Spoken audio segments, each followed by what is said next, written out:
From voting laws in Texas, a potential crackdown by state lawmakers on social media sites, and what's happening along the Texas border. There is a lot to talk about in terms of what's going on in the Texas Legislature right now. So to give us perspective on all this, let's bring in Scott Braddock, in today's KSAT Q&A, editor of the Quorum Report.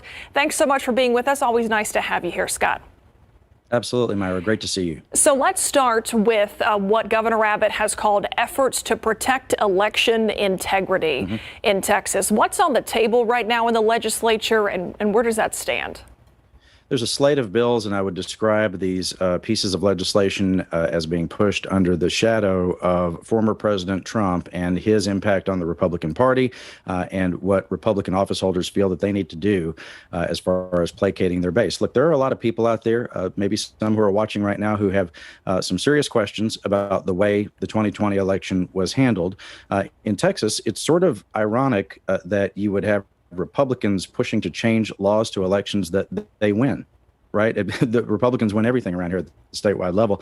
And what you're going to see coming up tomorrow in the Texas House Elections Committee, it could be like a movie, Briscoe versus Beto. Briscoe Kane is the chairman of the Elections Committee, and he's a very conservative Republican, actually also a lawyer who went to one of the swing states as the election was being litigated after Election Day last year. And of course, Beto O'Rourke, the former congressman from El Paso, who has become one of the de facto leaders of the Democratic Party in Texas, they'll be clashing over these proposals to make it, by any objective measure, harder to vote in Texas. So doing away with things like drive-through voting, essentially 24-hour voting, expansion of the franchise that we saw in the last election. Because of the COVID-19 pandemic, Republicans want to pull back on some of that. Democrats say that this is going to disenfranchise a lot of people, and it's going to be another one of those bitter partisan battles.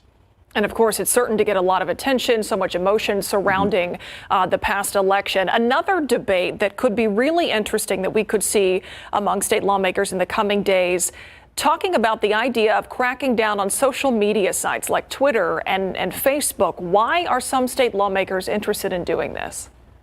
Yeah, you have conservative lawmakers who, again, under the shadow of President Trump and some of the things that he has said, particularly after he was banned from Twitter outright for some of the things that he had said leading up to the insurrection at the Capitol at the beginning of the year, as Joe Biden was being certified as the next president of the United States, a few months ago, and president now. But look, this is one of those controversies where it's almost like the Republicans and Democrats don't speak the same language, where the Republicans are saying that sites like Facebook and Twitter are wrongly censoring their thoughts and are, just canceling them out. It's this whole thing you hear about cancel culture all the time, right?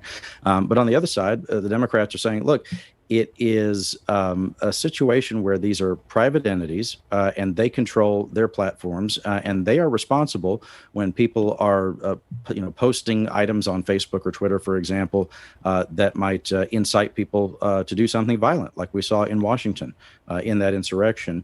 And that's the kind of thing they're concerned about, and not about canceling out conservatives. Just sort of ironically, Myra, most of the anger I see about Twitter and Facebook from conservatives, I see it on Twitter and Facebook. So it's not as if they're being canceled. And what could state lawmakers actually do about two of the biggest social media sites worldwide?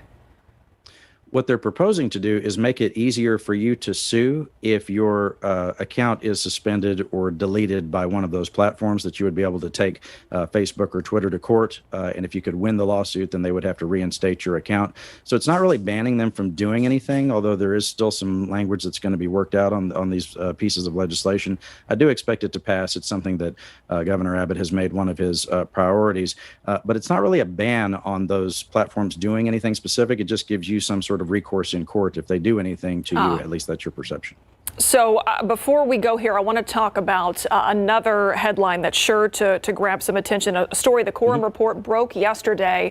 The Texas Agriculture Commissioner suing the lieutenant governor over COVID tests. Explain that one.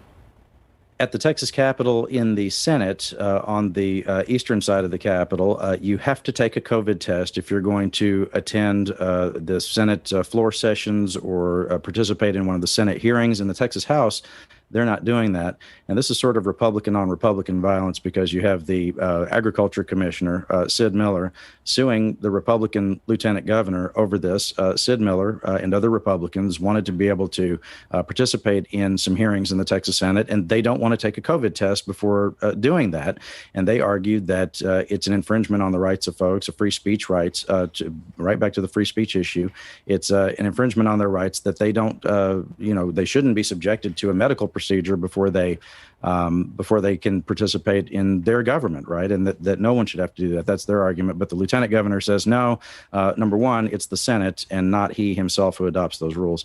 But two, that the lieutenant governor is also saying that he does agree with the rules that should keep people safer at the Capitol, although there is an argument to be made that the lieutenant governor is being pretty hypocritical about this. He's the same lieutenant governor, Dan Patrick is, who went on Fox News Channel last year and said essentially that the elderly in this country should be at least given the option of putting themselves at risk in the COVID-19 pandemic for the sake of the economy. So he wants the businesses all across the state to be completely open.